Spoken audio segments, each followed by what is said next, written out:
അല്ല, നമ്മളെ ലീഡർ കാണുന്നില്ലല്ലോ.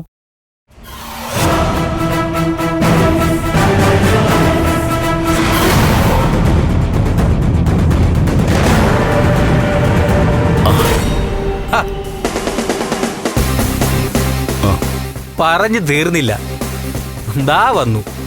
100 ആയുസാ. എനിക്ക് 100 ഉള്ളു ആയുസ്, പക്ഷേ ഋഷിക്ക് 101. ഒരേ സമയം മരിച്ച ആളായിട്ടും മരിക്കാത്ത ആളായിട്ടും ജീവിക്കുമല്ലേ. ഞാൻ ഋഷിയോട് പറയുമായിരുന്നു കുറച്ചു ദിവസം കൂടെ കഴിഞ്ഞിട്ട് ഇറങ്ങിയാൽ മതിയെന്ന്. ഇന്ന് എന്നെ നന്ദൻ ഋഷിയെ കണ്ട് പ്രേതമെന്ന് കരുതി ബോധം കെട്ട് വീണു. ഒക്കെ ഞാൻ അറിഞ്ഞു. ഇസബെല്ല എന്നെ വിളിച്ചു പറഞ്ഞു. ഋഷി, നമ്മുടെ കാര്യങ്ങൾ വർക്കൗട്ടാക്കി തുടങ്ങിയിട്ടേ ഉള്ളൂ. ഇനി ഒരുപാട് മുന്നോട്ട് പോകാനുണ്ട്. അതിനിടയിൽ രഹസ്യങ്ങൾ പുറത്താവാനുള്ള ഒരവസരവും ഉണ്ടാക്കരുത്. എനിക്കറിയാം സർ. സാറിൻ്റെയും കെവിൻ്റെയും ഇസബെല്ലയുടെയും ലക്ഷ്യങ്ങൾക്കപ്പുറം എനിക്കുള്ളത് കുറച്ചുകൂടി ശക്തമാണ്. ചന്ദ്രോത്തിന്റെ തകർച്ച, എൻ്റെ ലീനയുടെ മരണത്തിനും എൻ്റെ അമ്മയുടെ കണ്ണുനീരിനുള്ള തിരിച്ചടി, അത് സാധിക്കും വരെ ഞാൻ മരിച്ച ഋഷി തന്നെ ആയിരിക്കും.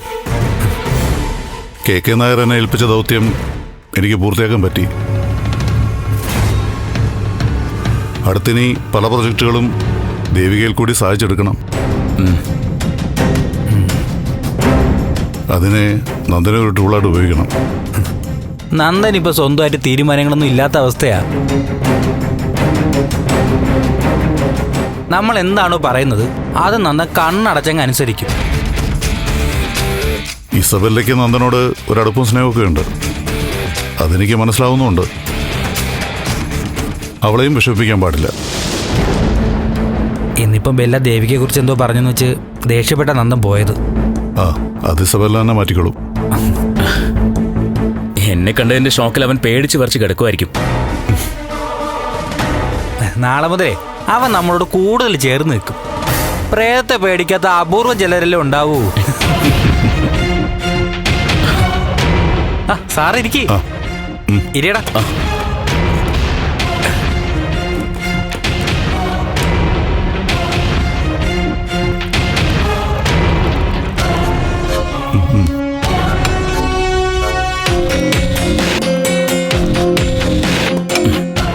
അപ്പൊ cheers.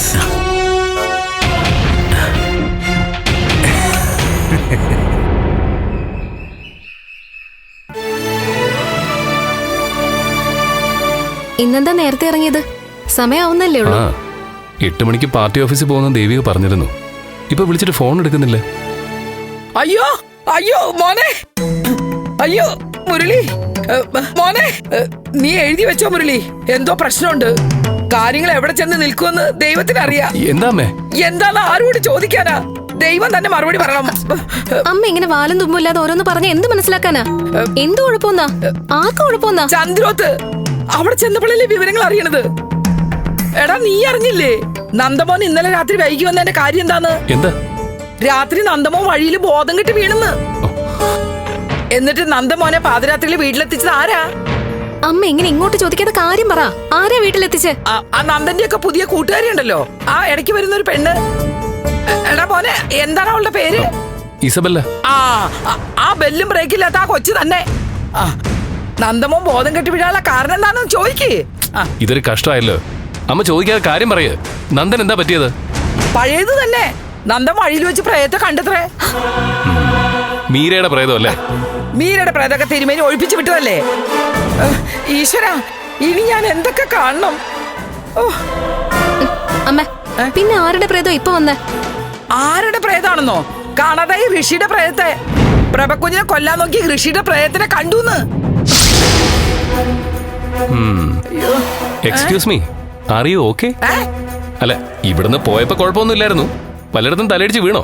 അത് ശരി. അപ്പൊ എനിക്ക് വട്ടാണെന്നല്ലേ നീ ചോദിച്ചത്? നീ അത് ചോദിക്കോടാ. ഗൗരി, ഞാൻ സത്യമായിട്ട് പറയാ, ചന്ദ്രോത്ത് വീണ്ടും പ്രശ്നങ്ങൾ തുടങ്ങിയിട്ടുണ്ട്. എല്ലാവരും നല്ല വിഷമത്തില്ല. ദേവിക രാവിലെയുള്ള മീറ്റിംഗ് വരെ മാറ്റിവെച്ചു. അത്യാവശ്യമായിട്ട് നീ അങ്ങോട്ട് ചെല്ലണ്ടെന്ന് പറയാൻ ദേവിക എന്നോട് പറഞ്ഞു. ഞാൻ വിളിച്ചിട്ട് ഫോൺ എടുത്തില്ലല്ലോ. എടുക്കില്ല. അത്രയ്ക്ക് വിഷമത്തിലിരിക്കാ ദേവിക. ദേ, നീ അറിഞ്ഞ പോലെ കാണിക്കരുത്. അല്ല, ഈ ഋഷിയുടെ പ്രേതത്തെ കണ്ടോന്ന് പറഞ്ഞാൽ എങ്ങനെയാ? ആളപ്പം മരിച്ചോ?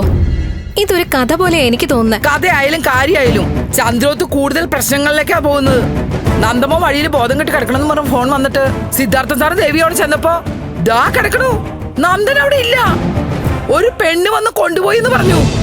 ദേവികയെ സാധനം തിരിച്ചെത്തുന്നതിന് മുമ്പേ നന്ദനെ തൂക്കിയെടുത്തോണ്ട് ഇസബെല്ല വന്നു.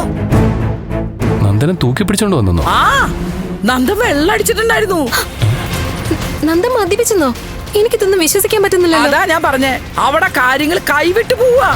ഓ, ഇനി എന്തൊക്കെ വരാൻ കിടക്കണാവോ ദൈവമേ. മുന്നേട്ട് എന്തൊക്കെയാ കേൾക്കുന്നത്? ഏയ്, നന്ദൻ മദ്യപിച്ചിട്ടൊന്നും ഇല്ലായിരിക്കും. ഞാൻ എന്തായാലും ദേവി ഒന്ന് വിളിക്കട്ടെ.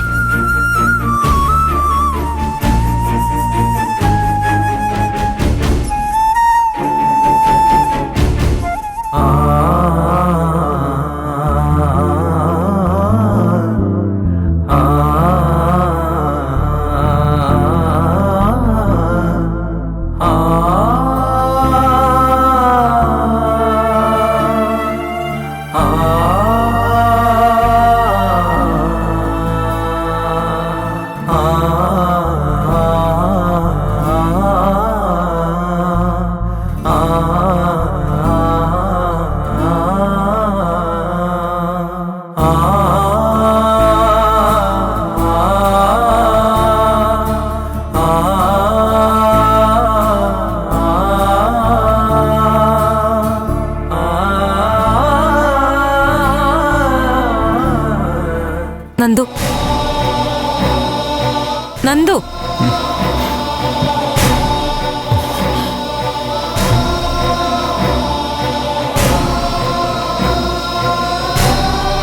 എഴുന്നേക്കുന്നില്ലേ?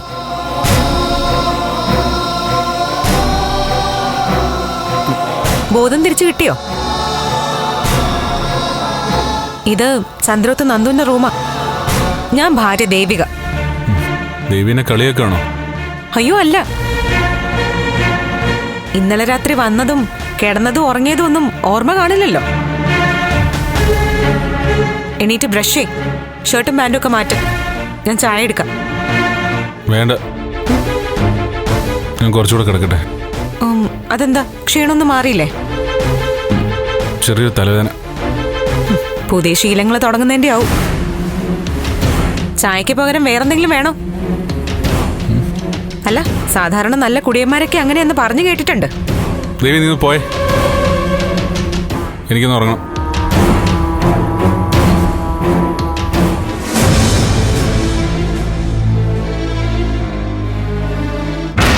ഞാനെന്തായാലും ചായ കൊണ്ടുവരാം.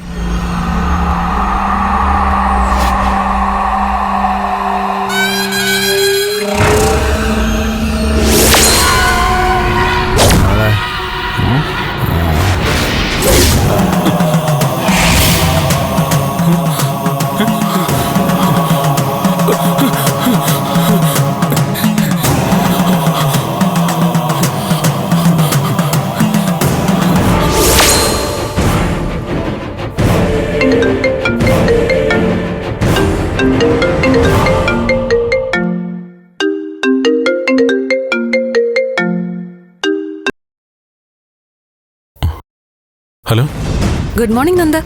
എണീറ്റല്ലോ അല്ലേ? ആ, ഇപ്പൊ എഴുന്നേക്കുന്നേ ഉള്ളൂ.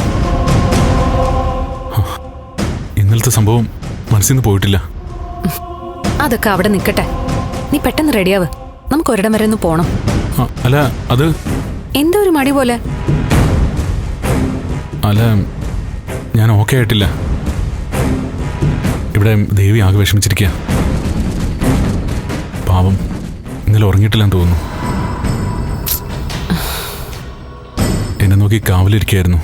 എടാ, ഭാര്യമാരെന്ന് പറഞ്ഞാ അങ്ങനൊക്കെ തന്നെയാണ്. ഭർത്താവിനൊരു പ്രശ്നം വന്നാ ഊണും ഉറക്കം ഒന്നും കാണില്ല.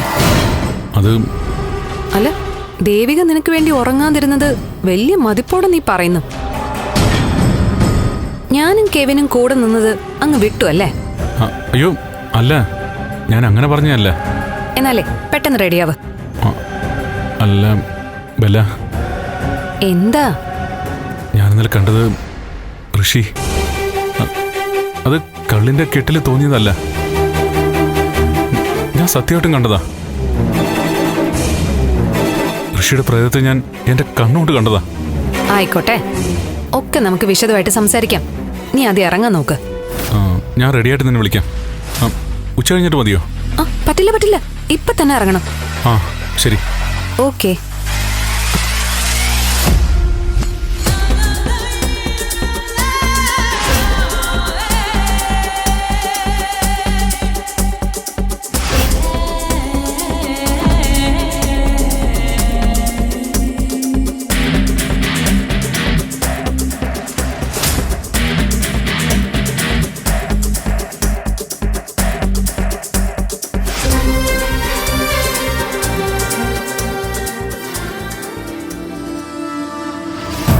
ബെല്ല, പാപ്പാ.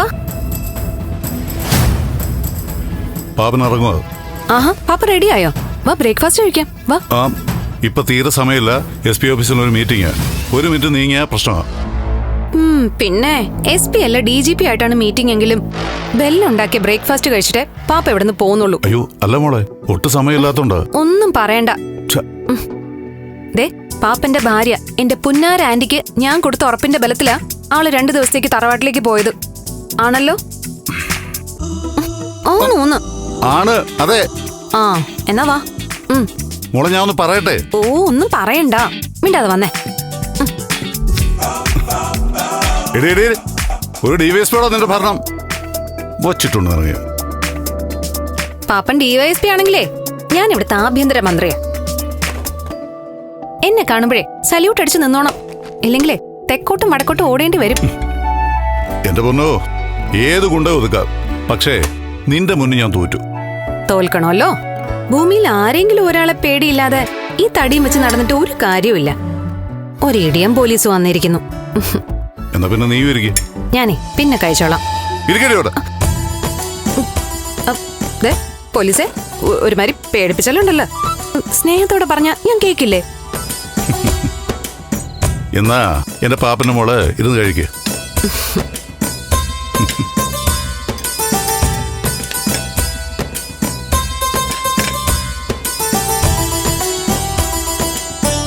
പിന്നെ നന്ദനത് പറയുന്നു. ഞാൻ പറയുന്നിടത്ത് അവൻ നിൽക്കും. അങ്ങനെയാ കാര്യങ്ങള്. അരുന്ധതിയുടെ നീക്കങ്ങൾ കൃത്യമായിട്ടൊന്ന് ശ്രദ്ധിക്കണം. അവർ പരാതിയുമായിട്ട് മുകളിലേക്ക് പോരുത്. അത് ഋഷി ഉറപ്പ് തന്നല്ലേ പാപ്പ? എന്തായാലും നന്ദനെ ബ്ലോക്ക് ചെയ്ത് നിർത്തണം. ദേവിയെ കൊണ്ട് ഇനിയും ചില ആവശ്യങ്ങളുണ്ട്. പറഞ്ഞല്ലോ പാപ്പ, ഇനി കാര്യങ്ങളൊക്കെ ഋഷിയുടെ ആത്മാവ് നോക്കിയോളൂ.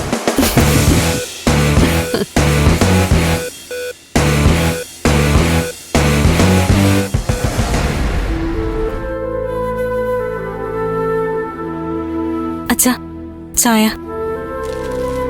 ഞാനാരോട് ആവശ്യപ്പെട്ടില്ലല്ലോ. ചായ കുടിക്കുന്ന പതിവുണ്ടല്ലോ. ആ ശീലം മാറ്റി. ചായ ആയിരുന്നല്ലോ ശീലം. എല്ലാവരും അവരവർക്ക് തോന്നും പോലെ മാറുകയല്ലേ. ഞാൻ മാത്രം അതിന് പഴയ രീതി തുടരണം. ഇപ്പൊ കോഫിയാ. അപ്പോ കോഫി എടുക്കാം. അത് പ്രഭ കൊണ്ടുവരും. മറ്റാരും എനിക്ക് വേണ്ടി ബുദ്ധിമുട്ടണ്ട. എന്നോടുള്ള ദേഷ്യം കൊണ്ടാണോ അച്ഛൻ ഇങ്ങനെയൊക്കെ പെരുമാറുന്നത്? അതെ, അതുകൊണ്ട് തന്നെയാ. ഇനി അങ്ങോട്ട് എന്റെ രീതി ഇങ്ങനെ തന്നെ ആയിരിക്കും. അത് ഞാൻ നേരത്തെ പറഞ്ഞു കഴിഞ്ഞതാ. ഉപദേശം ചോദിക്കാനും അനുഗ്രഹം വാങ്ങാനൊന്നും എന്റെ അടുത്ത് ഇനി വരണ്ട. എന്നെക്കാൾ വളർന്ന ആളല്ലേ, അനുഗ്രഹം ഇങ്ങോട്ട് തന്നാ മതി. അച്ഛാ. അച്ഛനോ? ഏതച്ഛൻ?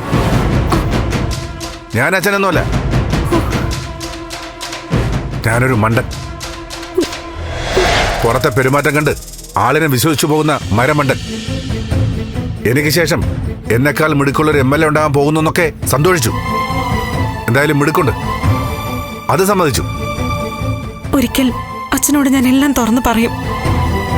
ഒരിക്കലും എന്നോട് ഇനി സംസാരിക്കണ്ട. ഇതിനെക്കുറിച്ചല്ല, ഒന്നിനെക്കുറിച്ചും സംസാരിക്കണ്ട. പിന്നെ നന്ദന്റെ കാര്യം, അവന്റെ കാര്യത്തിൽ എനിക്കോ പ്രഭയ്ക്കോ ഇടപെടാൻ പറ്റില്ല. അവനെ ശ്രദ്ധിച്ചോളണം. ഇല്ലെങ്കിൽ അവൻ കൈവിട്ടു പോവും. അവനെ ഇതുവരെ ഞാൻ മദ്യപിച്ച് കണ്ടിട്ടില്ല. ഋഷിയുടെ പ്രേതത്തെ കണ്ടു എന്നൊക്കെ പറയുന്നു. അതെന്താണെന്നും അറിയില്ല. MLA ഭരണ തിരക്കുകൾക്കിടയിൽ അവനെ കൈവിട്ട് കളയരുത്.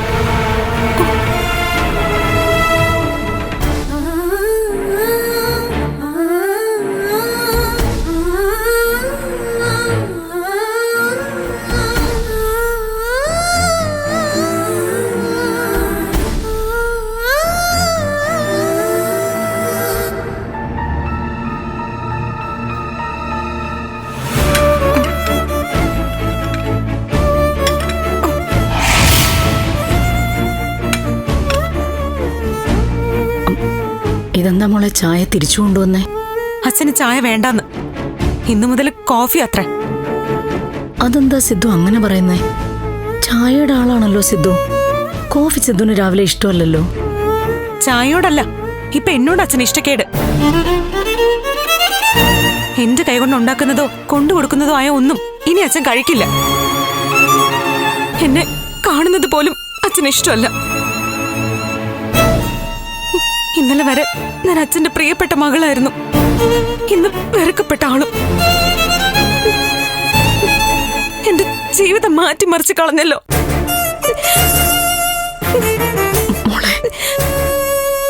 ഇല്ല, ഞാൻ അമ്മയുടെ മോളൊന്നും അല്ല. മോളായിരുന്നെങ്കിൽ അമ്മ എന്നോട് കുറച്ചുകൂടി ദയവ് കാണിക്കുമായിരുന്നു. ഒരു മോളെപ്പോലായിരുന്നെങ്കിൽ ആ പ്ലാന്റിന് അനുവാദം കൊടുക്കണമെന്ന് നന്ദു എന്നെ സമ്മർദ്ദത്തിലാക്കുമ്പോ അമ്മ എനിക്ക് വേണ്ടി നിൽക്കുമായിരുന്നു.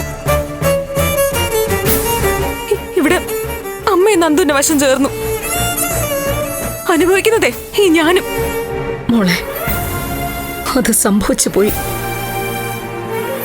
മോളുടെ വിഷമം അമ്മയ്ക്ക് മനസ്സിലാവും. എന്റെ വിഷമം അമ്മയ്ക്ക് മനസ്സിലാവുമെന്നും പറഞ്ഞ് വെറുതെ എന്നെ വേദനിപ്പിക്കാതെ. അങ്ങനെ അറിയാൻ പറ്റുമായിരുന്നെങ്കിൽ അമ്മ ഒരിക്കലും KK നായരുടെ കാര്യത്തില് എന്നെ നിർബന്ധിക്കില്ലായിരുന്നു. ഇനി എന്റെ വിഷമം മനസ്സിലാവുന്നു തന്നെ ഇരിക്കട്ടെ. അതുകൊണ്ട് ഇനി എന്ത് കാര്യം? എന്റെ ജീവിതം ഇനി ഇങ്ങനെയൊക്കെ തന്നെ അങ്ങ് പോവും.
നേരത്തെ വിളിച്ചപ്പോ കുറച്ചുകൂടി കിടക്കട്ടെ എന്ന് പറഞ്ഞിട്ട് പതിവില്ലാതെ രാവിലെ തന്നെ കുളിച്ചോ?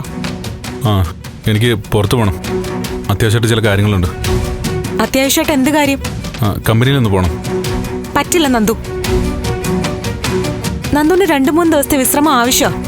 ഞാനും കൂടെ നിൽക്കാം. എനിക്ക് കുറച്ച് കാര്യങ്ങളൊക്കെ സംസാരിക്കാനുണ്ട്. ദേവി, ഞാൻ പറഞ്ഞില്ലേ, കുറച്ച് അർജന്റ് കമ്പനി പ്രശ്നങ്ങൾ അറ്റൻഡ് ചെയ്യണം. എനിക്ക് ഉടനെ പോയേ പറ്റൂ. പറ്റില്ല നന്ദു, പറ്റില്ല. ഞാൻ കെവിനെ വിളിക്കാം. ഞാൻ പറയാം ഇന്ന് നന്ദുവിനെ ഒന്ന് ഫ്രീ ആക്കാൻ. കെവിന് കാര്യങ്ങളൊക്കെ മനസ്സിലാവും. ദേവി, എനിക്ക് പോയേ പറ്റൂ. ഞാൻ പറയുന്നൊന്ന് മനസ്സിലാക്ക്. ഞാനെല്ലാം മനസ്സിലാക്കുന്നുണ്ട്. ഞാൻ പറയുന്നതേ നന്ദുവിനാ മനസ്സിലാവാത്ത.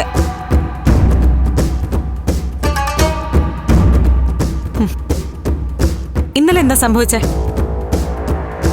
ഞാൻ നന്ദുവിനെ വിളിച്ചപ്പോ ഇസബെല്ല എങ്ങനെയാ ഫോൺ എടുത്തേ? നന്ദുവിന്റെ ഫോൺ എടുക്കാൻ അവൾക്ക് എന്താ അധികാരം? അതും ഭാര്യയായി ഞാൻ വിളിക്കുമ്പോ.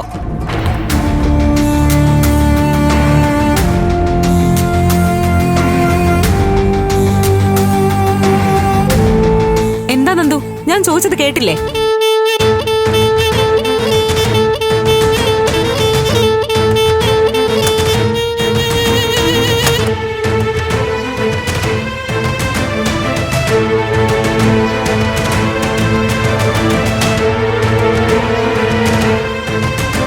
നന്ദുനെന്താ കേൾവിക്കുറവുണ്ടോ?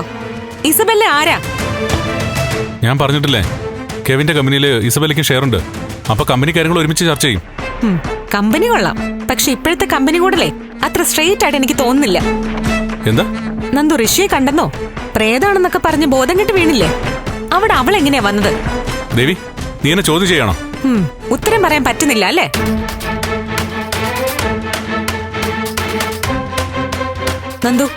നന്ദു എന്തോ വലിയ പ്രശ്നത്തിൽ പെട്ടിരിക്കാന്നാ എനിക്ക് തോന്നുന്നേ. എന്താ കാര്യം എന്നോട് പറയേ. ഞാൻ ഒരു പ്രശ്നത്തിലും അല്ല. പറഞ്ഞ് നീ ഒരു പ്രശ്നം ഉണ്ടാക്കാതിരുന്നാ മതി. ഞാൻ കമ്പനി കാര്യങ്ങൾക്ക് വേണ്ടിയാ പോകുന്നേ. കെവിനിപ്പോ എന്നെ വിളിച്ചായിരുന്നു. ഞാൻ കെവിനെ വിളിച്ചു നോക്കാം. എന്തിന്? അത്രയ്ക്ക് വിശ്വാസം ഇല്ലാതായ എന്നെ. ടാക്സി നേരത്തിൽ CA കാണണമെന്നാ പറഞ്ഞത്. പറ്റുമെങ്കിൽ ഞാൻ പറഞ്ഞ് വിശ്വസിക്കേ. അപ്പോ ഋഷിയെ കണ്ടതിന്റെ ഷോക്കും പേടിയൊക്കെ മാറിയോ? ദേവി, ഞാൻ എന്തായാലും പെങ്ങളും അളിയനും അവിടുന്ന് പുറപ്പെട്ടിട്ടുണ്ട്. അവര് വന്ന് കണ്ടിട്ട് പോയാ മതി. എന്താ? ഗിരീഷേട്ടനും രജനി ചേച്ചിയും വരുന്നുണ്ടെന്ന്.